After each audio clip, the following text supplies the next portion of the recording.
One of an unusual chapter in that there's no breaks, 36 verses in a row, not a break between them. It's just all on the same sort of topic or subject, the wilderness. You remember that the chapters previous to 16 all were primarily having to do with the process by which God draws us to himself, saves us from the bondage of our sin in this world, and then frees us, and then as we are freed from the world, and we're led out of the world, he then begins a process where he gets more world out of us. Because even though we're out of the world, we still have a lot of world in us, right?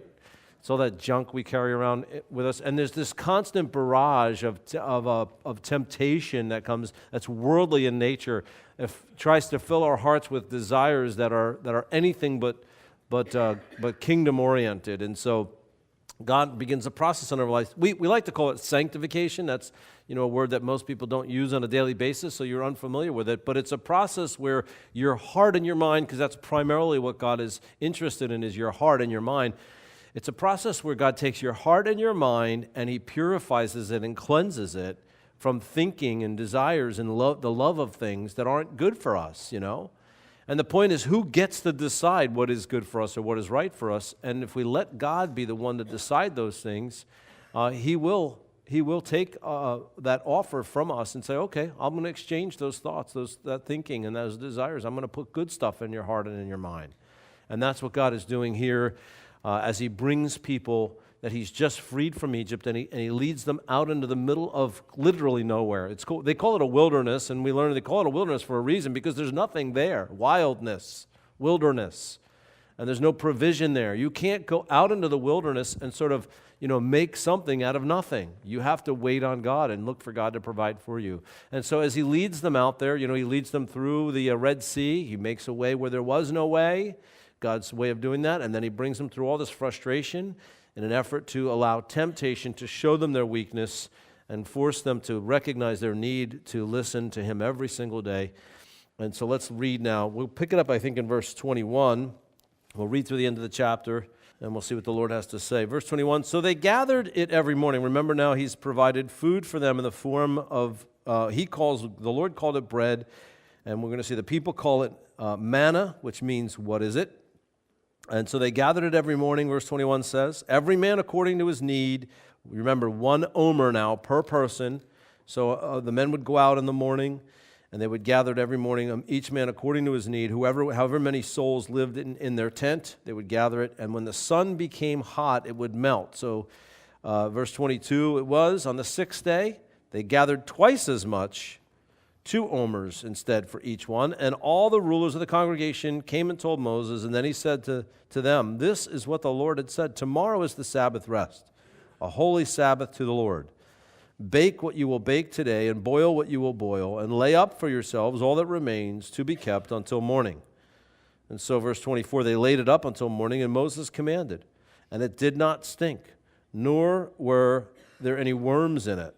In verse 25, Moses said, eat that today, for the Sabbath, today is the Sabbath, and the Lord, it's to the Lord, and today you will not find any in the field. So 6 days you shall gather it, but on the 7th day, the Sabbath, there will be none. But it happened, verse 27, that some people went out anyway, even though they were not supposed to. They went out on the 7th day to gather, but they found none. And this, of course, made the Lord upset and angry, and he said to Moses in verse 28, how long shall you refuse to keep my commandments and my laws? See, for the Lord has given you the Sabbath, therefore he gives it to you on the 6th day, bread for 2 days. Let each man or every man remain then in his house or in his place.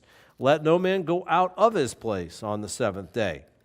So the people rested the 7th day, and the house of Israel called its name, that is the name of the bread from heaven, they called it manna, and it was like white coriander seed, and the taste of it was like wafers made with honey. And then Moses said, this is the thing which the Lord has commanded. Fill an omer with it to be kept for your generations, that they might see the bread which I have fed you in the wilderness when I brought you out of the land of Egypt. Verse 33, Moses said to Aaron, take a pot, put an omer of manna in it, and then lay it up before the Lord to be kept for your generations.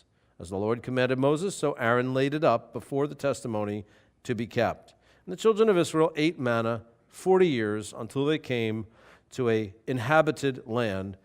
They ate manna until they came to the border of the land of Canaan. Now an omer is 1/10 of an ephah.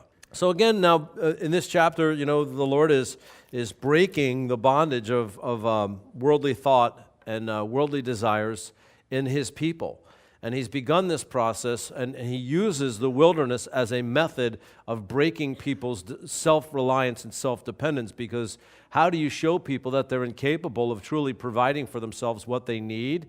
Well, first of all, you define what the difference between need and want is. That's number one. Number two, you make all their attempts to provide for themselves, you bring all that to futility. You create a situation where there's absolutely no ability for the people to take care of themselves, and then you show up and you take care of them. That's how you change the way a person lives.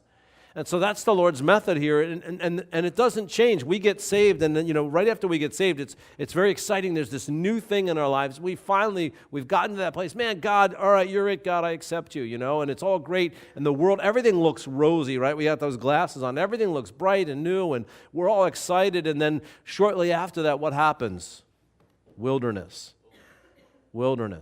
Miles and miles of nothing but sand, and it's just dry, and it's hot, and it's dusty. And remember, as they're walking in columns, the dust comes up from the people in front of you, and you got it in your ears and your eyes and your mouth, and the kids are complaining, and you got to maintain the stuff that you brought with you from, your neighbors' houses, the Egyptians, the gold, the silver, all that stuff. It's now a burden because you got nowhere to spend it, and you got to carry it, and even everything that you formerly thought was an overwhelming blessing and worth something to you is now a burden. All that you've gathered for yourself in this world is now only weight that just kind of slows you down, That's what the wilderness is all about, and it's why God brings us there. And as we get into verse 23 again here now, He said to them, this is what the Lord has said, tomorrow's the Sabbath day. So in this new way of living, in this new ideal, this new sense of importance that I'm trying to put into your heart, to bake into your mind, this is what I want you to do. I want you to gather 5 days, only 1 omer per person, but on the 6th day, I want you to gather 2 omers per person. And then that way, for the 7th day, you'll do no work, you'll rest, because I've set it apart and sanctified it. Look at verse 23, He calls it holy. Tomorrow is a Sabbath rest, a holy Sabbath to the Lord.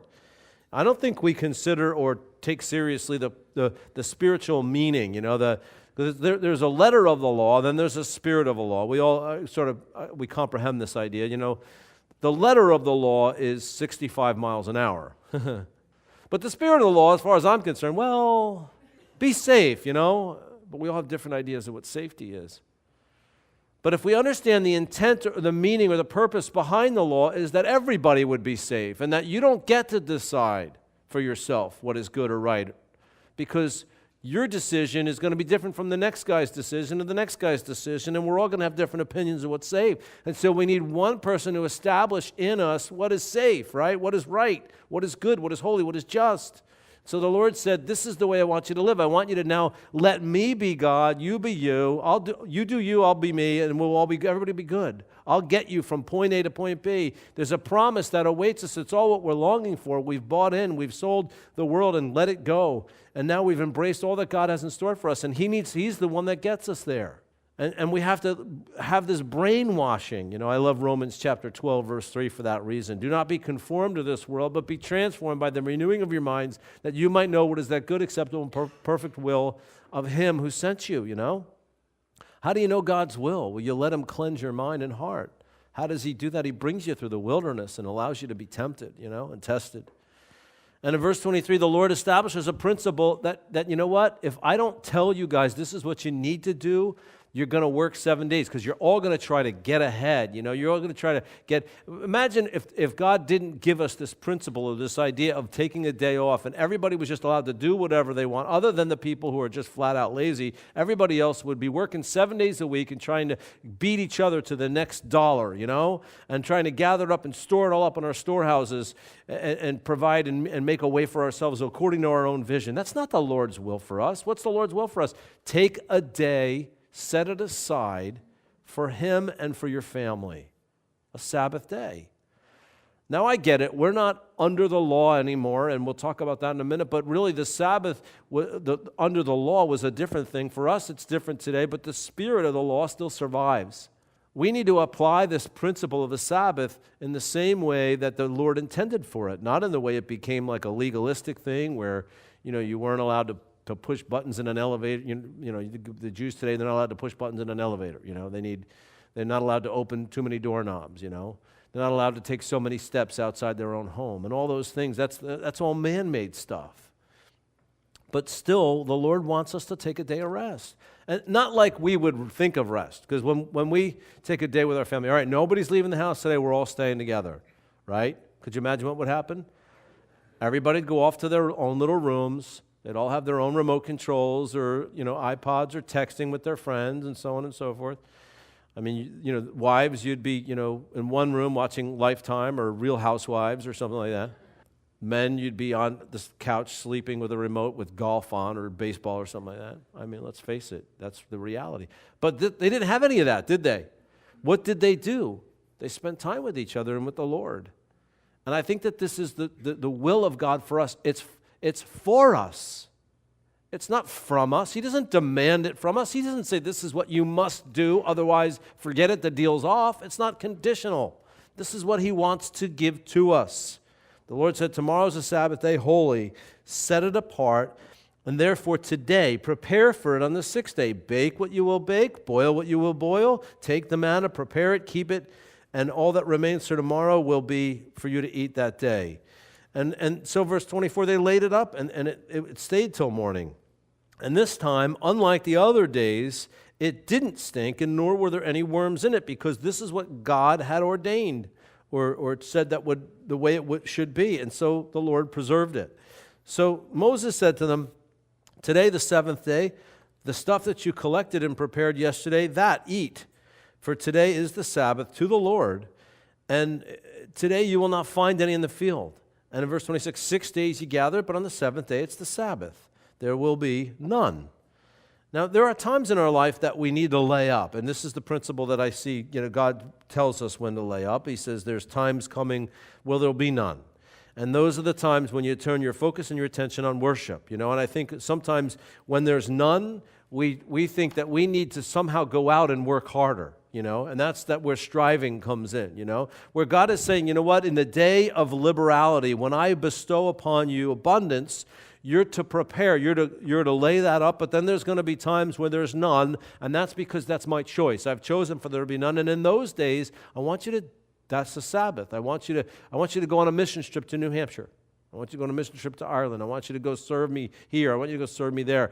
I want you to be, I don't want you to go out and strive and try harder because there's none today. That's what we do, isn't it? When we go out on the seventh day and there's none, we start trying to go someplace else. Well, there's none here. Maybe there's some somewhere else. Or we start digging for it. Maybe it's under the surface. And we strive. And I love that principle Pastor Chuck always taught us. Anything you strive to attain, you'll strive to maintain. So we surround ourselves with stuff that we've worked really hard for that was never God's will for us in the first place. And then just to keep the stuff, we work twice as hard to keep it.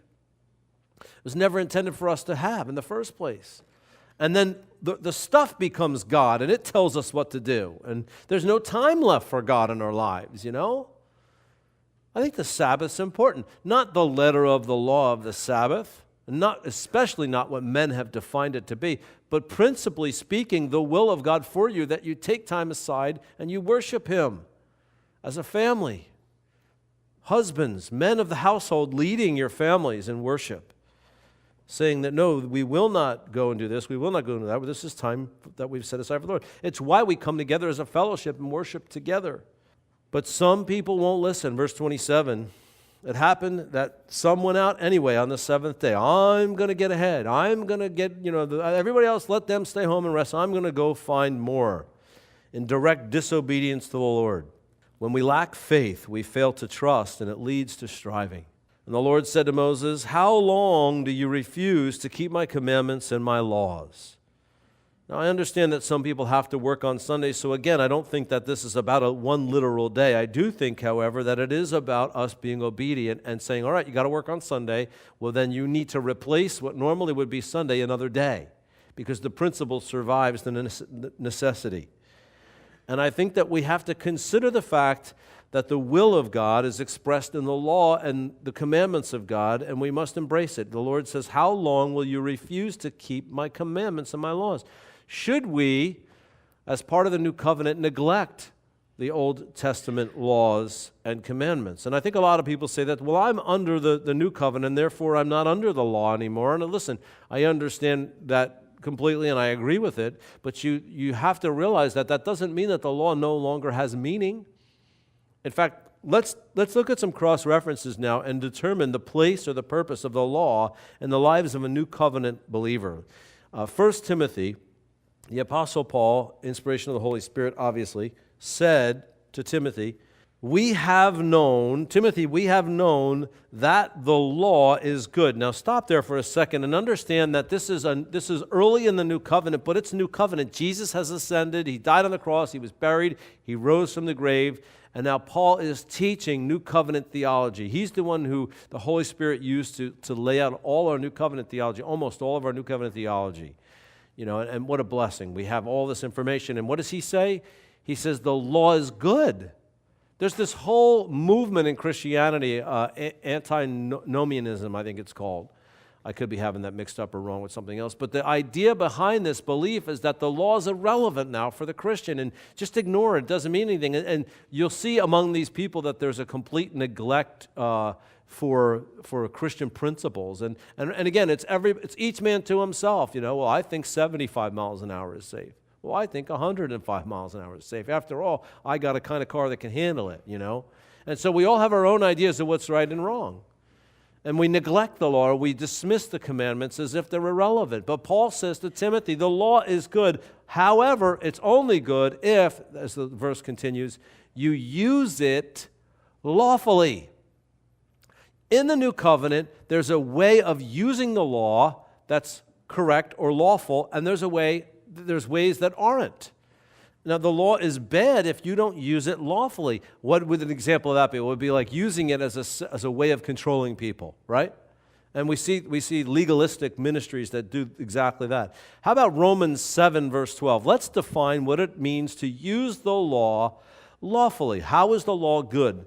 Let's look at this. Romans 7, verse 12 says, therefore, the law is holy. We've already talked a little bit about the word holy. It means sanctified. It means set apart. It means not common, not worldly, not temporal, something that's eternal in nature, something that God has established. It's separate from the world. And so the law is such. And so also, he says, is the commandment, holy. And it's also just and good. The idea of just means to be made right, justified, if you will. It is, instead of askew, it's dead on.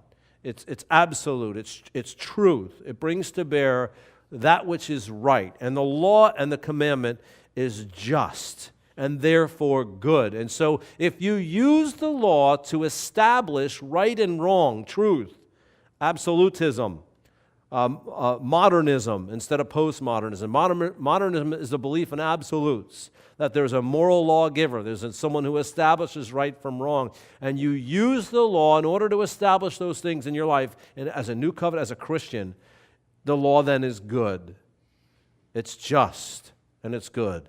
What else does he say? Well, Psalm 19, verse 7 says this. Psalm 19, verse 7, the law of the Lord is perfect. The law of the Lord is perfect.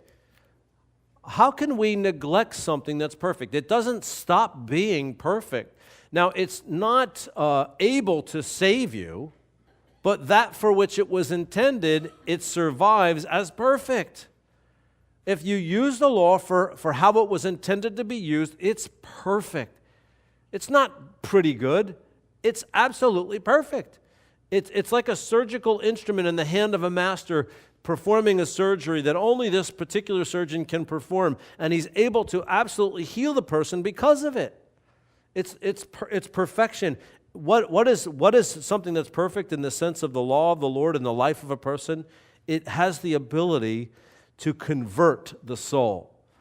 And conversion means that something is found in a certain condition that's bad and then needs to be completely transformed into something else that's good by implication. The law of the Lord has the ability to take the soul and change it from the inside out. This fits in perfectly with everything that we learn in the New Covenant. The law of the Lord, able to come in as we absorb it into our minds and then allow it to permeate into our hearts and transform us from the inside out. Now, what is the soul? I believe in the trichotomy of man. Have you ever heard that phrase before? I believe that man is three things: body, soul, and spirit. I believe that as such, we're overwhelmingly dominated by our flesh or by our body. It bosses us around constantly. It tells us what to do and when to do it. And it's unconscious. We're constantly ministering to our bodies. We're slaves to our bodies. But the soul and the spirit, those two parts of us are what goes to heaven, not the body. And so the battle ensues between the body and our soul and spirit, which is more concerned with eternity and pleasing God. And what's so great about the law, it has the ability to transform the soul. Now, what is the soul in light of the trichotomy of man? The soul is the place of deep satisfaction. The soul is a place of peace. The only place where rest can come from. And it can be converted. Rest and peace can be found in the soul through the law. How is that possible? Well, the law reveals to us that there's conflict between us and God, our Creator, the one who's promised us salvation. The law then shows us that there's conflict, and then obviously God steps in and says, now that you see the conflict, let me resolve it. I'm the one that gave you the law. I'm the one that can fix the problem. And Jesus Christ becomes our mediator. And we have soul rest between us and God. Peace with God because our conscience is cleansed. And we're able to know every day that our lives are spoken for, and even though we're still sinners, God has converted our soul. The testimony of the Lord is sure, making wise the simple. Even though I could be the simplest person in the world. I could have the most simple mind and not be able to impress anyone with my lack of intelligence. I seem to be speaking from experience because I know about this.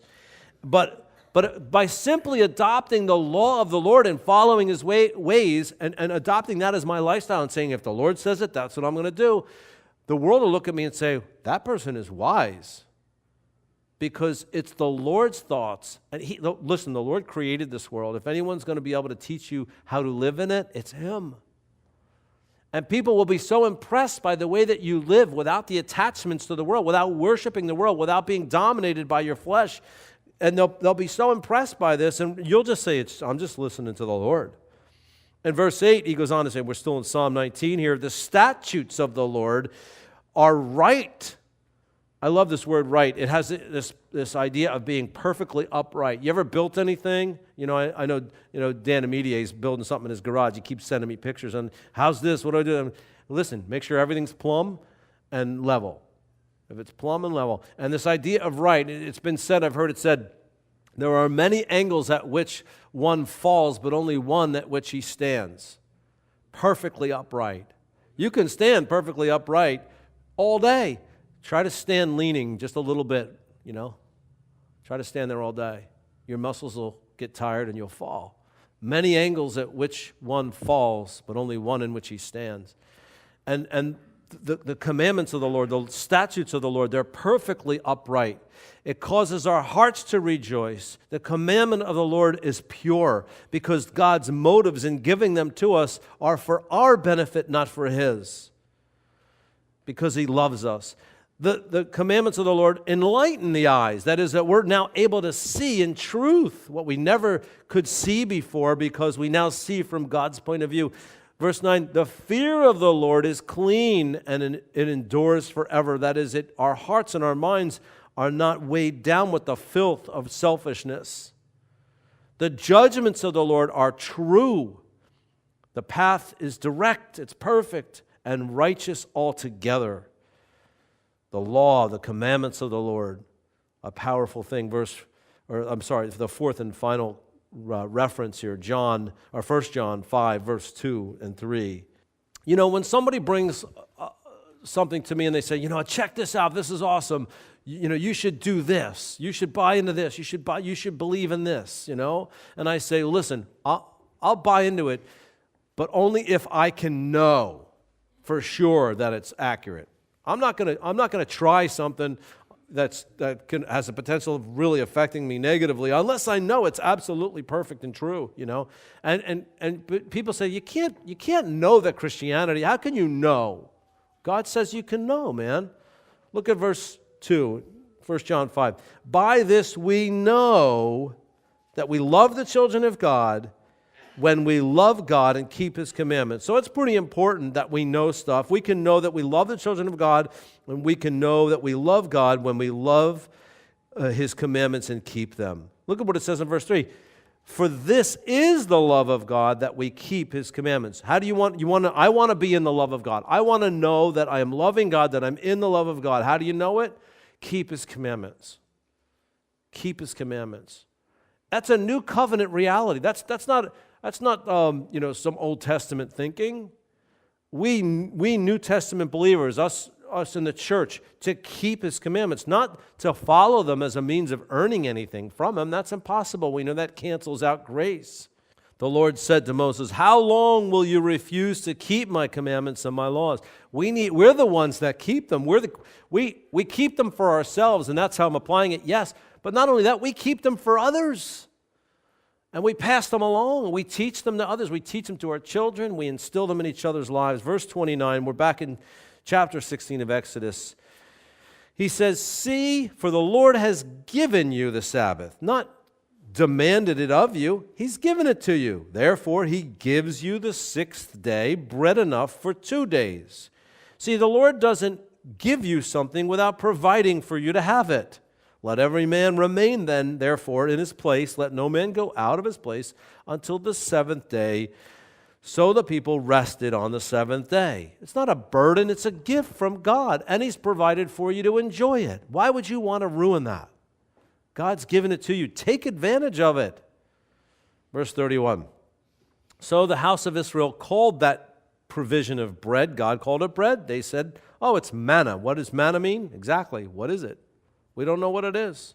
People actually had to talk to each other on this day, not just sit around and, zone out. It was like, what was manna like? It was a seed-like in size.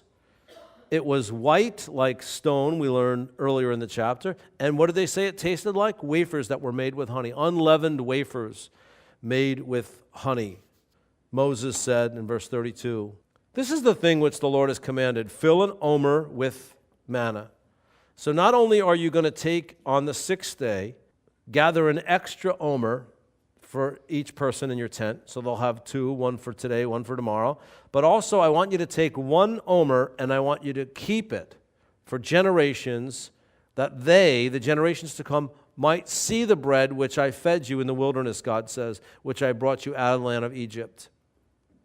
You see, not only were they supposed to pass these things down verbally, but there was supposed to be a physical reminder of how God provided for them while they were in the wilderness, a reminder of the faithfulness of God. Now, why is this important? Well, let me explain. First of all, manna, you remember they had a certain small window in the morning to gather it. So after the dew had dissipated, then they could gather. You remember the dew laid on top of it. The dew rose and dried up. And then before the sun came up, because once the sun came up, it melted. So you had this window. You got out first thing in the morning. The dew lifted. You gathered an omer for each person in your house, days 1 through 5. On the sixth day, 2. And that was it. You went back to your house and you were done for the day. You had all you needed. But see, if you let it keep overnight to the next day, days 1 through 5, and you took too much, what did it rotted? It was full of worms and it stank. But here is one specific omer or measure of manna that survived the sun, survived multiple days. In fact, somewhere in this world today, I don't know where it is, but there's the Ark of the Covenant. And inside the Ark of the Covenant is a pot with one omer of manna in it. And you know that even this day, right now, that very delicate manna that seemed to melt in the sun and seemed to rot and stink the very next day is still edible today, thousands of years later, because God established it. And he wants it to survive as a testimony of his faithfulness. We knew that we were brought face to face with our need, our sinfulness, our need for forgiveness. And we thought we knew what we needed. Oh, I'll be righteous. I'll counteract my sinfulness with goodness. And Jesus says, no, that doesn't work. You need me. That offended the Pharisees. That offended the Jews. Jesus said, I am the bread which comes down out of heaven, pointing them back to this, this passage of Scripture in chapter 16 of Exodus.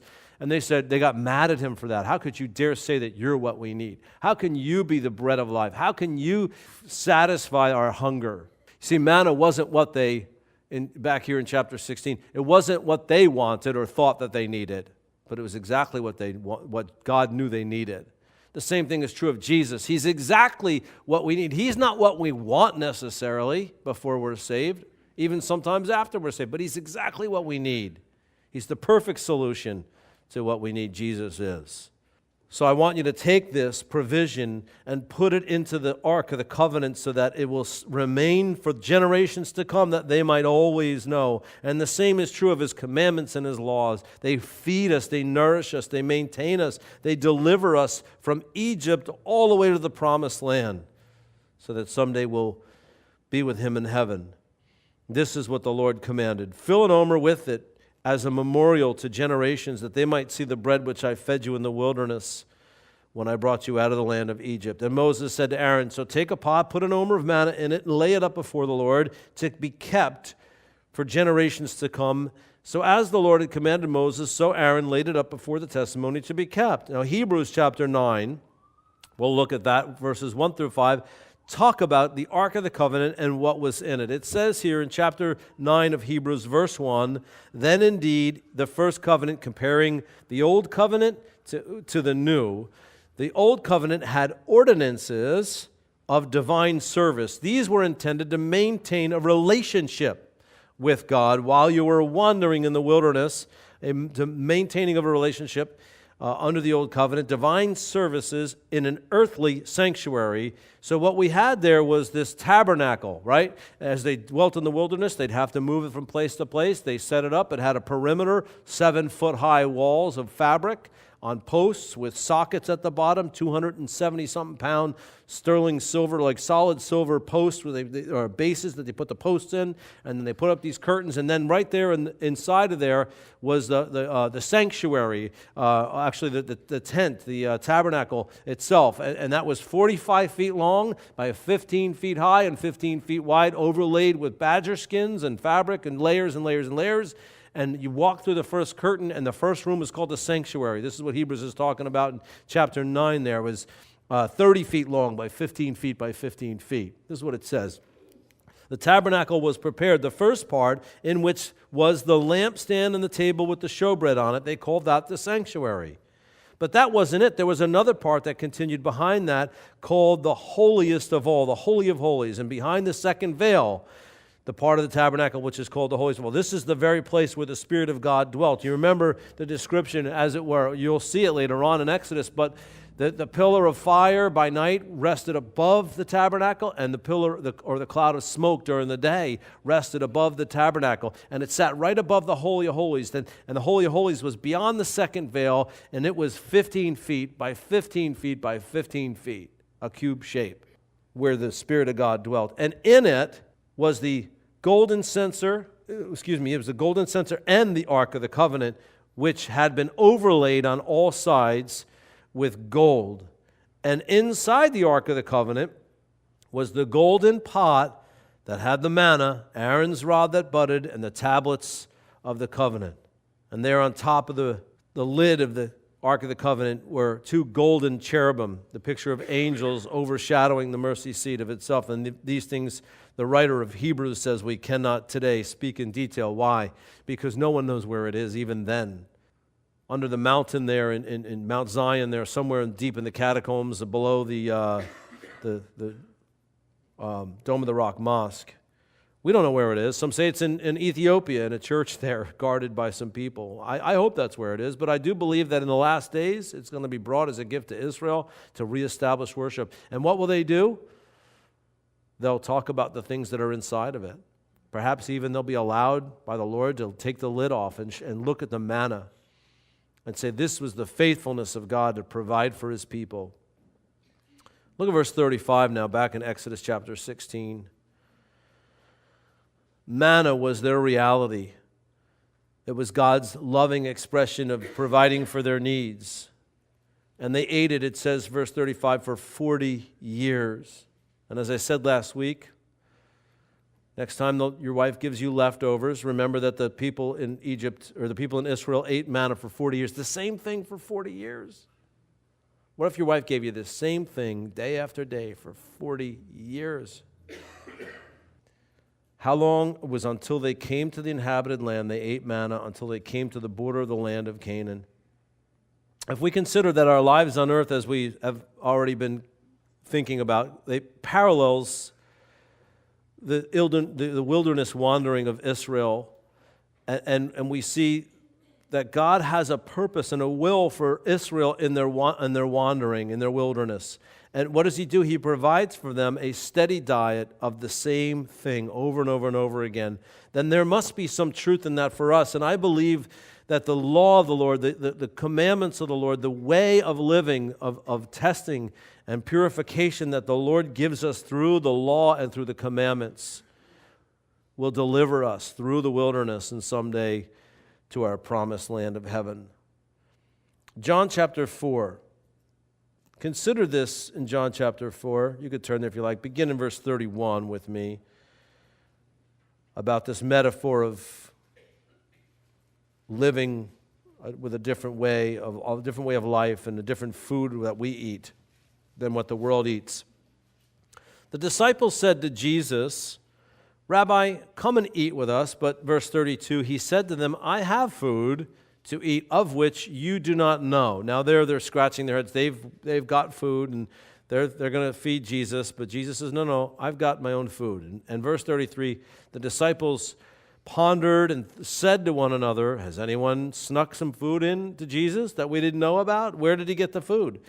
Then verse 34, Jesus said to them, no, my food is doing the will of him who sent me and to finish the work that he's established and begun. That's a whole new way of living and thinking, you know. It's taking this physical reality and using it as a metaphor for life, you know. And what are we going to eat? Are we going to eat the food that the world gives? Are we going to eat and consume and assimilate the truths and the lusts of the flesh of this world? Or are we going to truly live for what God has established as a purpose for us or not? Jesus said, verse 35, "Do you not say that there's still 4 months?" You see, that's we got 4 months ahead, and then it's time for harvest. "Behold, I say to you, look up, look around. Even now," you think it's 4 months, "even now the fields are white for harvest, and they're ready to be harvested. And he who reaps," those who are out doing the work of the Lord, "receives wages and gathers fruit for eternal life, that both he who sows and he who reaps might rejoice together." We're all part of the same work, begun so long ago. We're all doing the same thing together. We are one spiritual house built on a foundation. Jesus is the chief cornerstone, the apostles and prophets as the foundation. And he goes on to say, verse 37, "This saying is true, one sows and another reaps, and I sent you to reap that for which you have not labored, and others have labored, and you have now entered into their labors." See, sometimes we're plowing and turning dirt over. Other times we're putting seed in the ground. Other times we're watering perhaps, and yet other times we're harvesting. But it's all part of the same work. And if we begin to see our lives and this truth, this manna that we eat of truth, of purpose and intent for our lives, if we'll reconcile this as our purpose in life and we'll live this way, that's the true life of a Christian. Not eating the truths that the world tries to feed us, but eating of this truth, of this purpose and this way of living and this sanctified life, embracing all that God has laid out before us. And now let's close with this, the final verse of chapter 16 of Exodus, and perhaps the most profound of all verses in this chapter, maybe even the whole Bible. "Now an omer is 1/10 of an ephah." Amen. I mean, that is just amazing.